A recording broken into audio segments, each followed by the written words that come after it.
नमस्कार, जय श्री राम। मैं दिव्यांजलि वर्मा अयोध्या उत्तर प्रदेश से श्री राम साहित्य सेवा संस्थान मंच की संस्थापिका। और हमारा जो कार्यक्रम एक मुलाकात एहसासों के साथ साक्षात्कार कार्यक्रम चल रहा है, उसमें आज हमारे साथ बहुत ही अच्छे साहित्यकार डॉक्टर प्रदीप कुमार तिवारी जी अमेठी से उपस्थित हैं।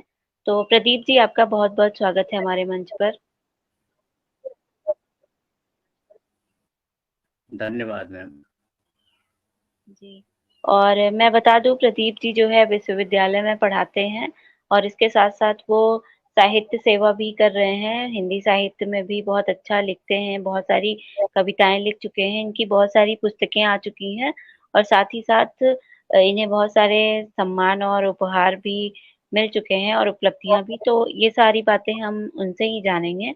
तो प्रदीप जी, आपका एक बार फिर से बहुत-बहुत स्वागत है हमारे मंच पे।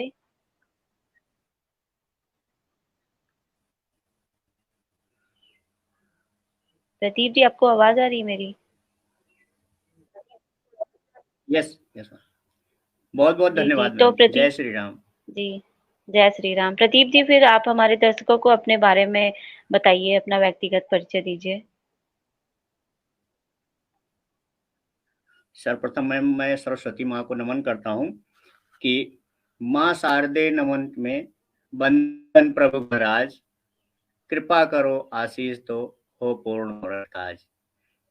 मैं डॉक्टर प्रदीप कुमार तिवारी जनपद अमेठी से और पिछले 14 वर्षों से शिक्षण कार्य से विश्वविद्यालय में जुड़ा हुआ हूँ। और लेखन का शौक जो है मुझे 8वीं क्लास के बाद से है।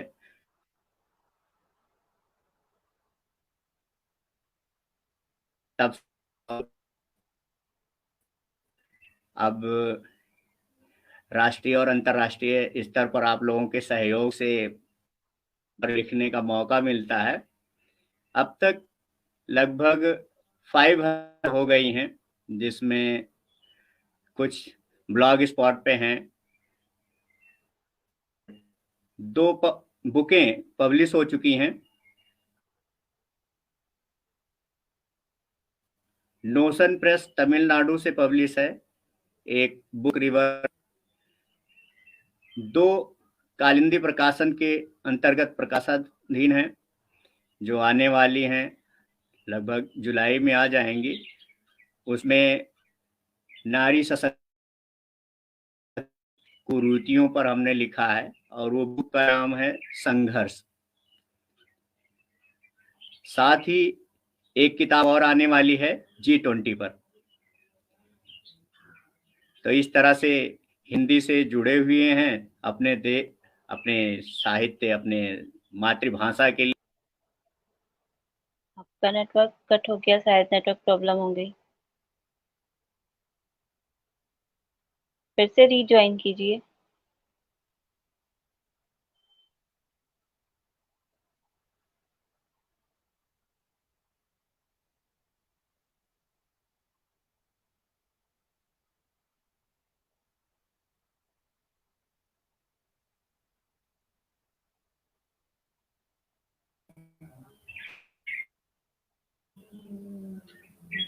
जुड़ गए जी हैं। मैम। बताइए।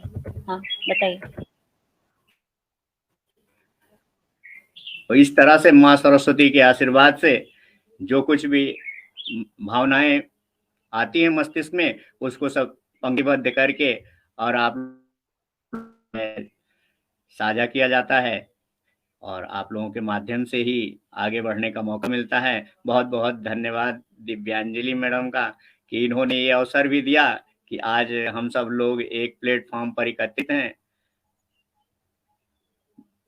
जी, बिल्कुल, आपका बहुत-बहुत स्वागत है और बहुत अच्छा लगा जानकर आपके बारे में।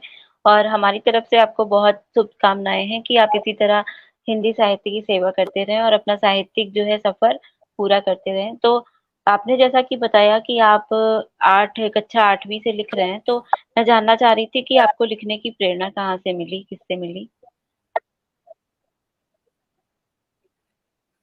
बस मैम मित्रों के साथ घूमते टहलते और चीज़ों को देखते हुए, और उस समय कुछ मूवी वगैरह देखने का ज़्यादा रुझान था। तो वहीं से हमें भी लेखन का कार्य करने की आदत लगी कि जो कुछ भी समझ में आए उसको शायरी में या गीत में, पहले हम केवल गीत ही लिखा करते थे, अब थोड़ा कुछ और भी लिख लिया करते हैं। इस तरह से सबके साथ ही, हमारे मित्रों दोस्तों के साथ समय बिताते थे, तो वही चीज, जो भी भावनाएं हमारी मस्तिष्क में आती थी उसको हम पंक्तिबद्ध कर लेते थे। तब से ये धीरे धीरे करके रचनाएं बढ़ती गई। अब इस समय 500 प्लस होंगी इस समय। वाह! बहुत अच्छी बात है ये तो। हम तो चाहेंगे आप 500 नहीं, आप बल्कि 5000, मतलब कि 5000 से भी ज़्यादा आप लिखें और लिखते ही रहें आगे। और साहित्य विशेष सेवा। लिखने का जयशंकर प्रसाद जी की कविताएं जब हमने पढ़ी, जयशंकर प्रसाद जी की कविताएं पढ़ी, रामधारी सिंह दिनकर, और कहानियां हमें मुंशी प्रेमचंद की लगती थी, तो उस तरह से हमने भी पढ़ करके लिखने की कोशिश की। और हमने सोचा कि हमें भी जो है थोड़ा बहुत लिखना चाहिए अपने भाषा में। नहीं, नहीं, बहुत अच्छी बात है। देखिए तो जिस तरह से हिंदी रामायणी साहित्य से हमें पीछे बड़ी की तरफ प्रेरणा जा रहा मिली। है। हाँ, हाँ। वही मैं कह रही ना, जिस तरह हिंदी साहित्य को आजकल लोग इतना महत्वपूर्ण नहीं समझते हैं, तो हम सबको मिलके कुछ करना ही चाहिए जिससे हिंदी साहित्य आगे अपने फिर से उसी अपने मुकाम पे पहुंच जाए जहां पर वो पहले था। तो आपका काम इसमें जो है वो बहुत ही अच्छा है। तो प्रदीप जी, अब मैं आपसे जानना चाह हाँ रही थी बिल्कुल मैम। कि आपको। हाँ, बताइए। हाँ मैम, मैं ये सिर्फ ये कहना चाह रहा था इस प्लेटफॉर्म से कि सभी लोग अपने अपने व्यवसाय में जहाँ भी हैं, नौकरी पेशे में हैं, उस काम को भी करें, और जो कुछ भी उनके आइडियाज आते हैं उसको अपनी भाषा में, हिंदी भाषा में या अपनी क्षेत्रीय भाषा में लिखें और उसको आगे बढ़ाएं। तो इस तरह से उनकी आजीविका भी चलती रहे और साहित्य की सेवा भी होती रहेगी। बिल्कुल सही कहा। बिल्कुल सही। और फिर ये भी होता है ना कि जैसे मान लीजिए समाज को बदलना है या कुछ ऐसी बातें होती हैं, हम समाज में रह के देखते हैं, प्रॉब्लम है कुछ या कुछ ऐसा है जो हमें पसंद नहीं है, तो उसको बदलने का एक अच्छा आइडिया भी तो लोगों में संचारित हो जाता है कि हाँ, ये वाला तरीका है, ये हम लिखेंगे साहित्य में तो दूसरे लोगों तक मिलेगा। बहुत अच्छा जी। विचार है आपका। जो भी हमें हमारे दर्शक सुन रहे हैं, मैं उनसे यही कहूँगी कि बहुत ही अच्छा तरीका बताया प्रदीप जी ने, और आप लोग जो है उनके तरीके को ज़रूर अपनाइएगा और अपने रोज़मर्रा के काम के साथ-साथ साहित्य में भी ज़रूर आगे बढ़िएगा। तो प्रदीप जी, अब मैं आपसे जानना चाह रही थी कि साहित्य के अलावा आपकी और क्या-क्या रुचियाँ हैं? मैम साहित्य के अलावा जो है क्रिकेट खेलते हैं, और जी। अपना है उसमें, और टूर का विजिट का जो है शौक है कि रोज बाहर निकलें, टूरिस्ट प्लेस पे जाएं, हिस्टोरिकल प्लेस पे जाएं, और ये देखें क्या हुआ था, उसकी विशेषता क्या है, महत्व क्या है। इस तरह से बिल्कुल। अब तक घूमने का अवसर मिल चुका है, हुँ। उत्तर प्रदेश से लेकर के और जम्मू कश्मीर इस समय मौका प्राप्त हो चुका है, और कुछ राज्य भी बाकी, सोचेंगे कि आने वाले फ्यूचर में के दर्शन हो जाएं। बिल्कुल। बहुत ही अच्छा शौक है आपका, और मैं तो कहूँगी कि जो साहित्यकार होता है ना, उसको घूमना ज़रूरी होता है, क्योंकि घूमने से बहुत सारे नए-नए आइडियाज़ आते हैं लिखने के और बहुत सारी जानकारियाँ मिलती हैं। तो बहुत ही अच्छी रुचि है आपकी। जी। अ, आप अपनी इस रुचि में अयोध्या को भी शामिल कर लीजिए। अयोध्या इस समय काफ़ी जो है टॉप पे है, तो आपको यहाँ भी घूमने आना चाहिए, मंदिर। जी जी, पिछले जुलाई में आए थे, अब फिर आने ही वाले हैं। अच्छा, चलिए बहुत अच्छी बात है। तो प्रदीप जी, अब मैं आपसे जानना चाह रही थी, जी आपने बताया आपकी बहुत सारी पुस्तकें भी प्रकाशित हो चुकी हैं, तो आप उस बारे में बताइए हमारे दर्शकों को कि आपकी अब तक कितनी एकल पुस्तिका और साझा संकलन प्रकाशित हुई हैं? एक पुस्तिका हमारी तो प्रकाशित हो चुकी है। पहली जो पुस्तिका है वो हमारी 2000 से लेकर 2005, सन 2000 से 2005 के बीच में हमने जो गीत लिखे थे, का टाइटल है तुझको अर्पण। वो लिखा था, नोशन पब्लिकेशन तमिलनाडु द्वारा प्रकाशित है, जो फ्लिपकार्ट पे अवेलेबल है और मिनिमम रेट में है 149 ऐसे चला। दूसरी हमारी जो एकल बुक है वो पूरी उरी और जो है इस अटैक के बाद लिखा था मैंने। और उसका जो टाइटल है वो सूरवीर है, जो हमारे देश के जवान हैं, उनका जो बलिदान है उस पर हमने 35 पोएम्स लिखी थी। और बुक में हमने जो है प्रयास किया था 2000 लिखने के लिए। हमारे आदरणीय मोदी जी का था अप, अपनी तरफ से कि कैसे मनाया जाना चाहिए उनका जन्म दिवस। और वो बुक हमारी जो है अगस्त 2022 उनके जन्म दिवस के 10 दिन पहले ही पब्लिश करा दिया था, 15 दिन पहले। और वो दूरदर्शन केंद्र दिल्ली में हमने जो है एक बुक उसकी दी भी थी। बाकी दो जो बहुत ही है साझा आईसीटी इन एजुकेशन और एक है एनईपी 2020 पर। अच्छा। दो बुकें ये जो प्रकाशित एनईपीटी बता रहे हैं आप, इसके बारे में बताइए। 20 पर। एनईपी 20 उस पे एनईपी जो पॉलिसी है, जो नई शिक्षा नीति है, इसके इम्प्लीमेंटेशन को लेकर के बहुत चैप्टर आए थे हमारे पास। 45 चैप्टर्स जो है उसमें पब्लिश किए गए कि इसमें बैरियर्स क्या हैं, क्या चैलेंज है और क्या उसके सॉल्यूशंस हैं। ये उसके अंतर्गत 35 राइटर हैं, अपने चैप्टर दिए थे। और डॉक्टर प्रदीप कुमार तिवारी, डॉक्टर राजेश कुमार शुक्ला और कुछ हमारे जो एडिटोरियल बोर्ड में मेंबर थे विश्वविद्यालय के ही, सभी लोगों ने मिलकर के प्रकाश जो है बुक रिवर्स लखनऊ पब्लिशर से पब्लिश्ड हुई थी। हम्म, बहुत अच्छी बात है। तो हमारी तरफ से आपको बुक के लिए भी बहुत सारी शुभकामनाएं और हार्दिक बधाई। और जो भी हमारे दर्शक सुन रहे हैं, आप लोग प्रदीप जी की बुक जरूर खरीद के पढ़िएगा और उसकी समीक्षा करके बताइएगा कैसी है बुक। जी। प्रदीप जी, अब जो है मैं आपसे जानना चाह रही थी कि आपने बताया आपको इतनी सारी बुक्स जो है आपकी पब्लिश हो चुकी है और आप काफी सारी पोयम भी लिख चुके हैं और लिख भी रहे हैं, तो आपको अब तक कितनी साहित्यिक उपलब्धियां और कितने प्रमाण मतलब सम्मान मिल चुके हैं, और इसमें आपको सबसे अच्छा सम्मान कौन सा लगा? और इसमें आपको सबसे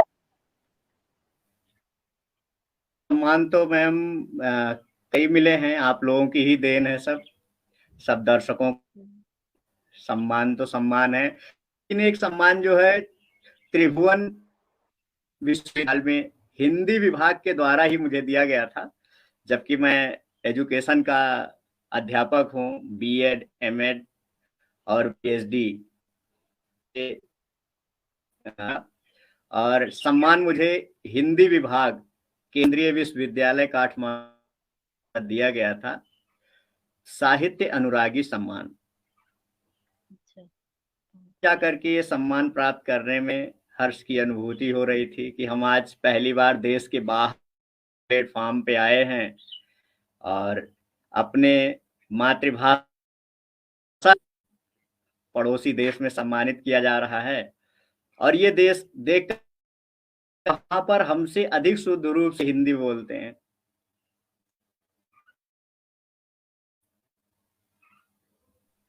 तो वो सम्मान याद है, पिछले 3 अप्रैल तो हुआ था। बहुत बढ़िया। ये तो बहुत ही अच्छी बात है। हमारी तरफ से आपको हार्दिक बधाई इस सम्मान के लिए, और हम तो बस भगवान से यही प्रार्थना करेंगे आपको आगे भी ऐसे ही अच्छे अच्छे सम्मान मिलते रहें, क्योंकि आप इस काबिल हैं, तो मिलने ही चाहिए आपको। फिर सम्मान मिलता है तो साहित्यकारों में एक प्रोत्साहन भी बना रहता है कि हमें और अच्छा साहित्य लिखना चाहिए, है ना? अ, प्रदीप जी जी, अब मैं सोच रही थी आपकी एक कोई अच्छी सी रचना सुन लेते हैं, फिर उसके बाद आगे का कार्यक्रम शुरू, आगे के प्रश्न पूछेंगे। मैम, मैं एक बहुत फेमस वर्ड है don't worry. Hmm. Don't worry. हाँ इस पे 2 लाइन पहले सुनाता हूँ। हिंदी और इंग्लिश जी का जी, मिक्स है स्वागत है। कि मैं अपसेट हूँ, मुझे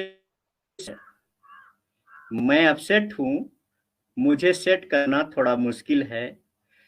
हो रहा है, उसे फॉरगेट करना थोड़ा मुश्किल है। और ये वरी हूं मैं एक जमाने से, जिस परी के लिए वरी हूं मैं एक जमाने से, उसके लिए डोंट वरी कहना थोड़ा मुश्किल है।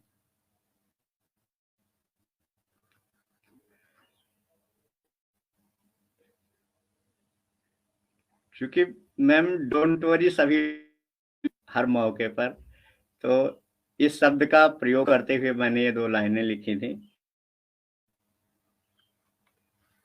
बहुत बढ़िया लिखा है आगे मैं आपने, हिंदी इंग्लिश को मिक्स करके। जी जी मैम, हाँ, क्या कह रहे थे 2 आप, आगे पंक्तियां आप। सुनाता हूं मैम कि जी जी। लास्ट मैं अपने देश की शिक्षा व्यवस्था पर 2 लाइनें बिल्कुल स्वागत है, सुनाइए। कि हमारे देश की जो शिक्षा है, जो हमें हिस्ट्री पढ़ाई गई हमारे बारे में, जो हमें उससे संबंधित मैं 2 पंक्तियां बोलना चाह रहा था कि हमें तो अपने बारे में सही सही बताया ही नहीं गया। हमें तो अपने इतिहास के बारे में बताया ही नहीं गया। हमें तो सामाजिक, आध्यात्मिक और नैतिक विकास का पहलू समझाया ही नहीं गया। के अंधेरों में औंधे मुंह पड़े रहे, हम अज्ञानता के औंधे मुंह पड़े रहे, हमें ज्ञान की लौ दिखा के जगाया ही नहीं गया। भारत की ये धरा है विशाल दोस्तों, भारत की ये धरा है विशाल दोस्तों, इसकी देते हैं सारे विश्व।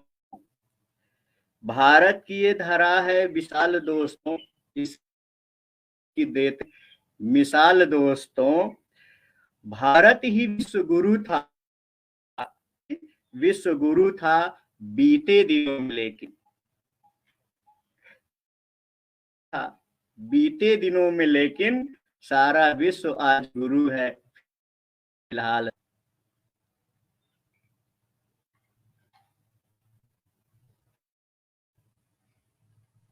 बहुत बढ़िया कविता लिखी आपने। आपको आवाज आ रही है मेरी? हेलो। आपकी हेलो अनुमति होगी प्रदीप जी। मैम, तो एक जो है हाँ हाँ। जी मैम। आपका थोड़ा नेटवर्क प्रॉब्लम हो रहा है, आवाज नहीं आ रही थी, तो जी इसलिए मैं मैम, पूछ रही थी। मैं बताइए बताइए आप। हाँ, ओट का मौसम है, ओट का सीजन हाँ है हाँ। राजनीति में। हाँ। 2 पंक्तियां बोलें, जी जी, आपकी अनुमति बोलिए हो तो एक बोलिए। कविता लिखी है छोटी सी। जी जी, स्वागत है, सुनाइए। शीर्षक शीर्षक है ओट हमको ही देना, हम्म। हमको ही देना। ये शीर्षक है कि मंत्री मांगे जनता से रोजगार, मंत्री मांगे जनता से हमें दे दो रोजगार, कीमती वोट देकर हम पे करो उपकार, मजा के दिल्ली से तुम पर ऐठूं, नौकरी कोई नहीं दूंगा, टैक्स का अगर तुम हक मांगोगे पुलिस की लाठी मिलेगी, मैं करूंगा 56, तुम्हें ना रोटी मिलेगी, भले अपराधी हूं मैं मगर कानून है मेरा, बहेगा बॉर्डर पे जो मेरा, अपराध खुलेआम करूंगा, जेल ना मुझको होगी, भ्रष्टाचार करूंगा, वेदना तुमको होगी, भले शिक्षा का मंत्र पढ़ूंगा, पढ़े नौकरों का अंत करूंगा। पढ़े लिखे मतलब हम आईएएस पीसीएस अधिकारी का, कोई भी सरकार आती है तो सबसे पहले 100 आईएएस पीसीएस अधिकारी का ट्रांसफर अगले दिन न्यूज़पेपर में होता है।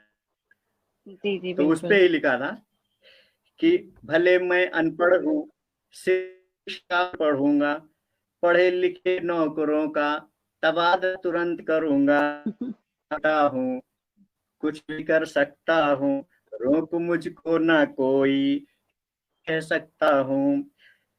घोटाला जितना करूंगा, सुरक्षा उतनी बढ़ेगी।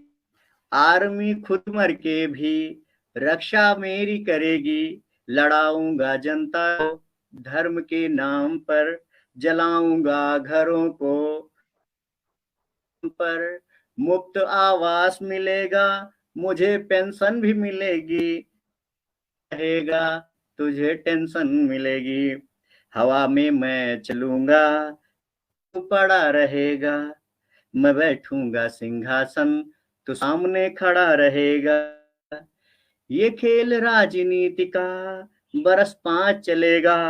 करोड़ों होंगे, रोड पे तू रहेगा। फिर 5 बरस के मैं आऊंगा एक बार, फिर 5 बरस के बाद मैं आऊंगा और ले जाऊंगा वोट तुम्हारा, करके बात हजार। वोट के बदले चाहे, वोट के बदले चाहे एक बोतल पी लेना, सबसे अच्छा वोट हमको ही देना। नेता सबसे अच्छा, वोट हमको ही देना। बड़ा अच्छा व्यंग्य लिखा है आपने। सही बात है, यही होता ही है, कोई बोले चाहे ना बोले, पर जैसे कहते हैं ना कि एक लेखक को जो है फ्री होके लिखना चाहिए, किसी से डर के नहीं। तो आपने उसी हिसाब से लिखा है और एकदम सच बात लिखी है। बहुत अच्छा व्यंग्य लिखा है आपने। प्रदीप जी, अब जो है मैं आपसे जानना चाह रही थी कि बस मैम आप एक लोगों का। साहित्यकार का। जी। बोलिए आप।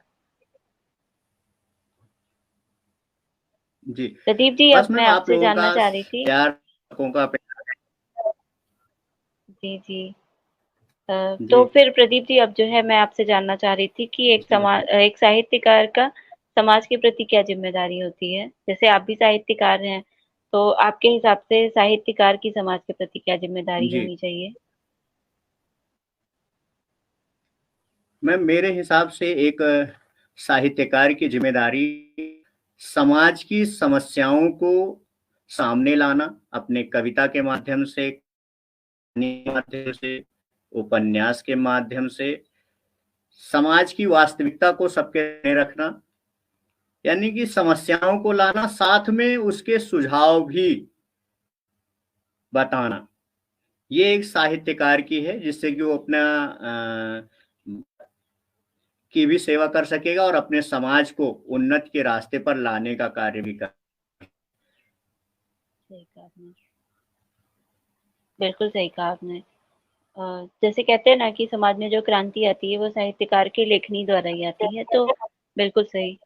केवल समस्याओं पे प्रकाश डालने से कुछ नहीं होता, उसका समाधान देना भी साहित्यकार का ही काम है।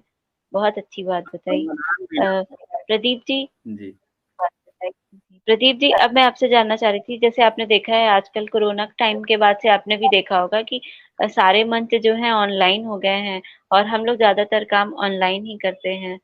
और जितने भी प्रतियोगिताएं भी होती हैं साहित्य के क्षेत्र में वो जी। भी ऑनलाइन जी। हो रही हैं, मोबाइल या उससे। तो मैं जानना चाह रही थी कि ये मोबाइल के आविष्कार ने साहित्य के क्षेत्र में कितनी क्रांति लाई है?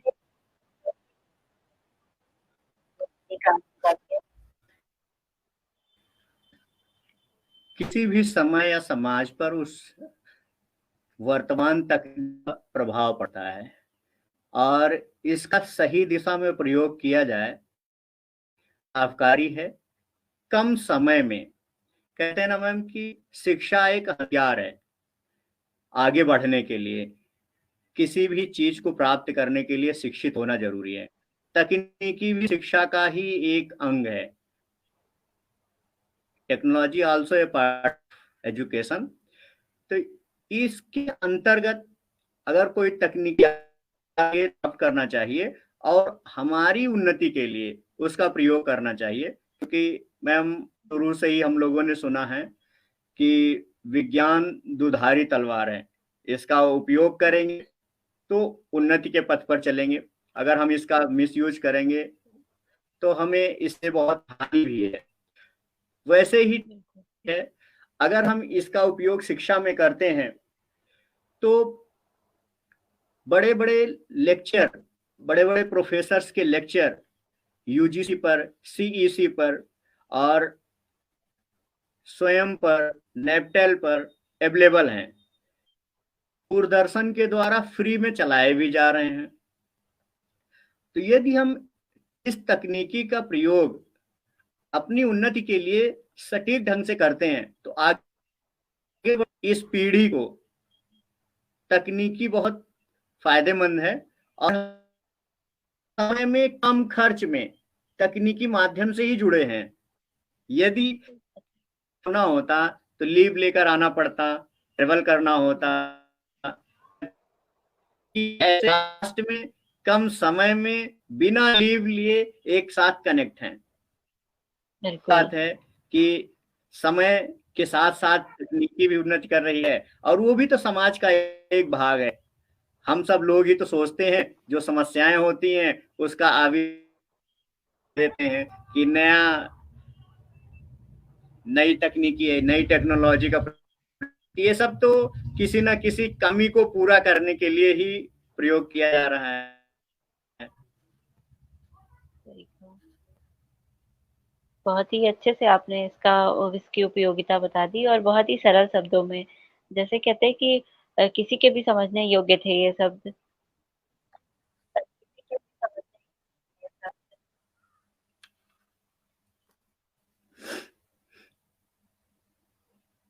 अ, प्रदीप जी, अब मैं आपसे जानना चाह रही थी कि जैसे साहित्यकार होते हैं तो वो सिर्फ लिखते-लिखते हैं और उनकी सिर्फ पुस्तकें आती हैं, मतलब उन्हें एक शौक होता है लिखने का। आपने भी जैसे लिखा, मैं भी साहित्यकार हूँ, मैं भी बहुत लिखती हूँ।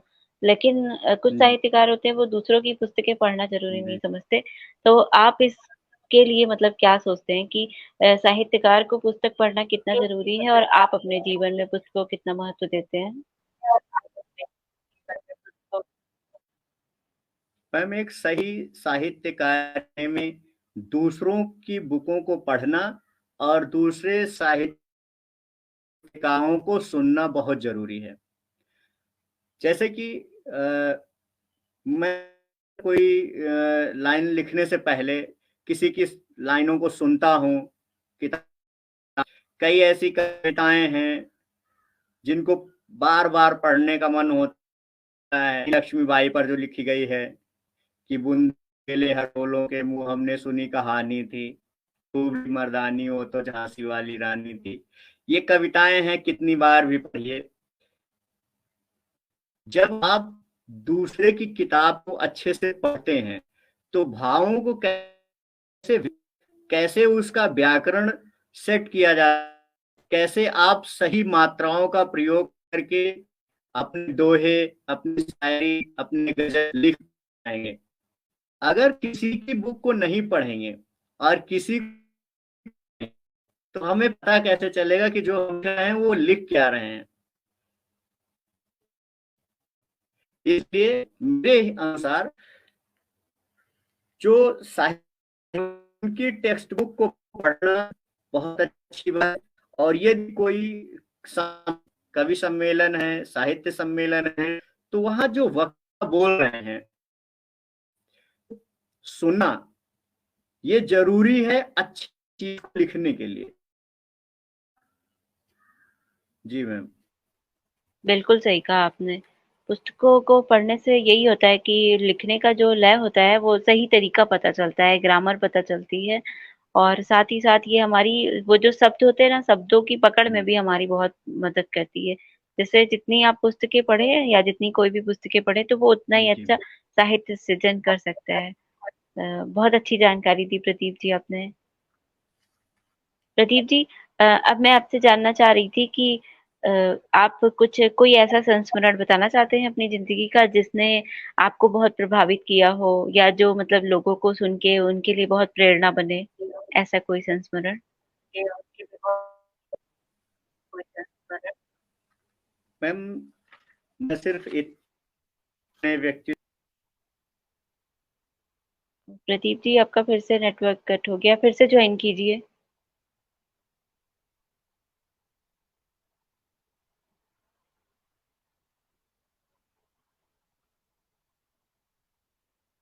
नेटवर्क प्रॉब्लम की वजह से शायद डिस्कनेक्ट हो गया, फिर से ज्वाइन कीजिए।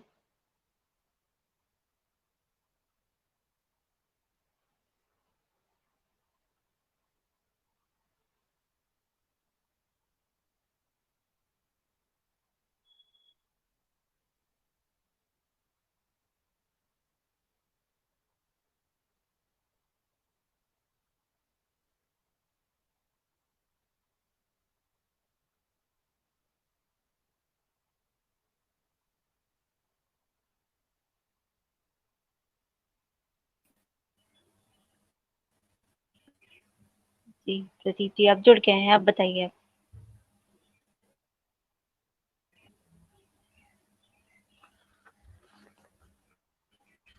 हेलो।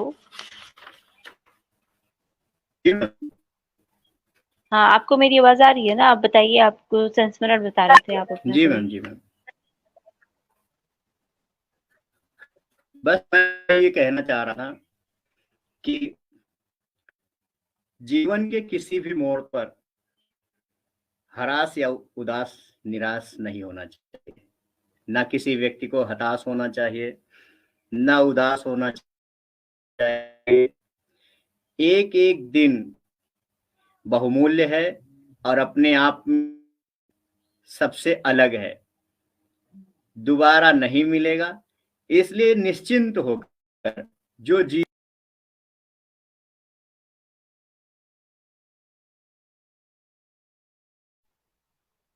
फिर से डिस्कनेक्ट हो गया आपका नेटवर्क प्रॉब्लम की वजह से।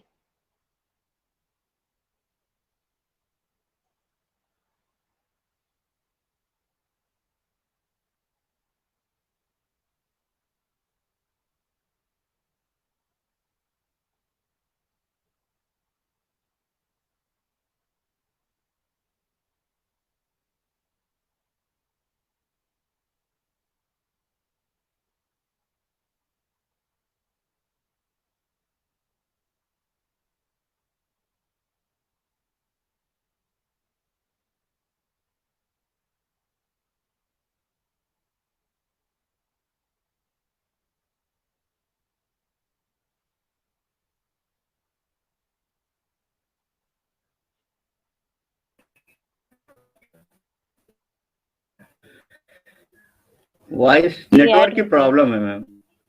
हाँ, चलिए ठीक है, हम जो है आपका हाँ बस यही थोड़ा-सा एक और प्रश्न करते हैं, फिर कार्यक्रम को समाप्त करेंगे। अधिक नेटवर्क प्रॉब्लम हो रहा है। जी। मैं उससे पहले तो ये बोलना चाह रहा था मैम कि किसी की उन्नति को से जलना छोड़कर, किसी उन्नति से जलना छोड़कर उन्नति के मार्ग पर चलना सीखो। बिल्कुल। किसी से जलना छोड़कर उन्नति के मार्ग पर चलना सीखो। मंजिल तो पास एक दिन आ ही जाएगी। मंजिल तो पास एक दिन आ ही जाएगी। साथ ही तुम मुश्किलों से लड़ना सीखो। यूं ही भाग्य के भरोसे बैठकर कुछ हो। कर्म से भाग्य को बदलना सीखो। धक्का बहुत मिलेंगे। धक्का मारने वाले दुनिया में तुम गिरने के बजाय संभलना सीखो। वाह! क्या बात! बहुत बढ़िया लिखा आपने, बहुत सही बात कही। ये तो एकदम सबके लिए प्रेरणादायक है और हर किसी को इस पे अमल करना चाहिए। प्रदीप जी, आपका नेटवर्क प्रॉब्लम बहुत ज़्यादा हो रहा है, तो अब जो है कार्यक्रम को हम समाप्ति की ओर ले चलते हैं। जी मैं आपसे जानना चाह रही थी अब कि आपको हमारे श्री जी। राम साहित्य सेवा संस्थान मंच से जुड़ के कैसा लगा? बहुत अच्छा लग रहा है मैम। और ये ऐसा प्लेटफॉर्म है कि हम लोगों को भी अवसर मिला और हमने इसके और कई इंटरव्यू देखा। और हमें लगता है कि चाहिए और उसमें आपके जो है उपकारों को हम बात देकर कम नहीं करेंगे। धन्यवाद देकर कम नहीं करेंगे, आभार आप जो भी दिया है, दिल में रहे प्यार आपका। ये जो प्लेटफॉर्म है, ये जी, जी। हम लोगों को पब्लिक छोड़ने के लिए, यानी कि जो भी साहित्यकार हैं उनको पब्लिक से भूमिका अदा कर रहा है। जैसे कि इससे पहले हमने देखा टीवी पर, वाह वाह भाई वाह, ये बहुत खूब, शैलेश लोढ़ा जी का जो प्रोग्राम चलता है, हुँ, हुँ। उस प्रोग्राम में भी मैं उनको धन्यवाद, लोगों को खोल कर लाते हैं, उनकी जी, कविताओं के के माध्यम संदेश भेजते हैं, पहुंचाते हैं, लोगों को जोड़ते हैं। वैसे ये नाम ही इतना मर्यादित है कि अब उसके बारे में, उसकी शक्ति के बारे में कुछ शब्दों में कहना संभव नहीं है। प्रभु राम तो प्रभु राम है। जी, जी। तो चैनल भी बिल्कुल। ऐसे ही है कि सबको मार्गदर्शन देगा, सबके लिए सब समय पर उपलब्ध रहेगा, और हम जैसे लोग भी जुड़े, ये हमारा भी सौभाग्य है कि हम आपसे जुड़े और आपके माध्यम से सभी लोगों के भाव विचारों को समझेंगे, और लोग जो है आकलन करेंगे कि हम लोगों को जो उसमें क्या त्रुटियां हैं, जो कि आगे हम लोग दूर कर पाएंगे। बहुत अच्छा लगा जुड़कर आपसे। जी। प्रदीप जी, आपका भी बहुत-बहुत शुक्रिया। जैसा आपने कहा ना कि बहुत सारे साहित्यकारों को लाना और उन्हें लोगों तक पहुँचाना, तो देखिए हर साहित्यकार अपने आप में एक बहुत बड़ी प्रेरणा है और साहित्यकार बनना इतना आसान भी नहीं होता है हम्म, कि कोई कुछ भी लिख दिया और साहित्यकार बन गया। उसमें कितनी सारी देखिए अलग-अलग तरह के लोग आते हैं और वो कितनी अच्छी-अच्छी प्रेरणा देते हैं। आपने भी आज इतनी अच्छी प्रेरणा दी, तो मेरा एक ये उद्देश्य है कि सिर्फ डायरी में लिखना या फिर लिख के रखना और एक सीमित क्षेत्र तक रहना ही सीमित नहीं है। लोगों को आपके बारे में जानना चाहिए, प्रेरणा लेनी चाहिए, जी तब जाके होता है कि हमारे समाज में एक जी साहित्यकार है जो हमारे समाज में क्रांति ला सकता है। तो मेरे जो इस चैनल का उद्देश्य है मतलब मंच का वो यही है। और दूसरा है कि हिंदी साहित्य को बढ़ावा मिले, बस हिंदी साहित्य कभी रुकना नहीं चाहिए, आगे बढ़ते रहना चाहिए। तो प्रदीप जी बिल्कुल, बहुत अच्छा लगा आप हमसे जुड़े, अपना इतना कीमती समय रुकेगा भी हम नहीं मैम। हमें दिया। जी, जी। और हमें अपनी इतनी अच्छी-अच्छी बातें बताई, इतनी अच्छी कविता जी, सुनाई। तो प्रदीप जी अब मैं आपसे विदा चाहूँगी। तो अब मैं आपसे तो बस मैम एक कविता की एक मुखड़ा सुना देता हूँ, जी, और जी, उसके बिल्कुल बाद स्वागत कि है। छोड़ जाऊंगा मैं जहाँ को सोते, छोड़ जाऊंगा मैं जहाँ को सोते हुए, कुछ को हंसते हुए, कुछ को रोते हुए, एक दिन एक दिन एक दिन, छोड़ जाऊंगा मैं जहाँ को सोते, कुछ को हंसते हुए, कुछ को रोते हुए,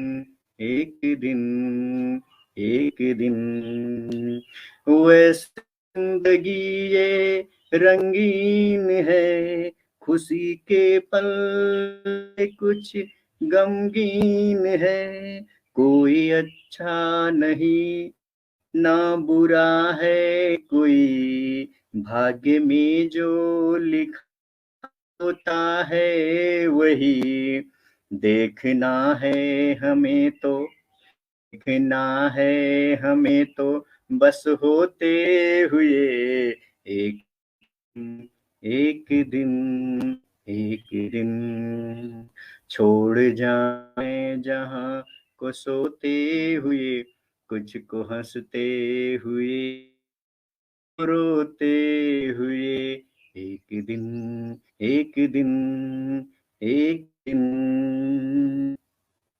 रस्मों रिवाजों में जिए, रिश्तों को वादों को पकड़े हुए, जमाने का शायद उन्हें भी रहा, बातें तो थी बहुत पर कुछ ना कहा, गेले में उनको भी देखा अकेले को भी रोते हुए एक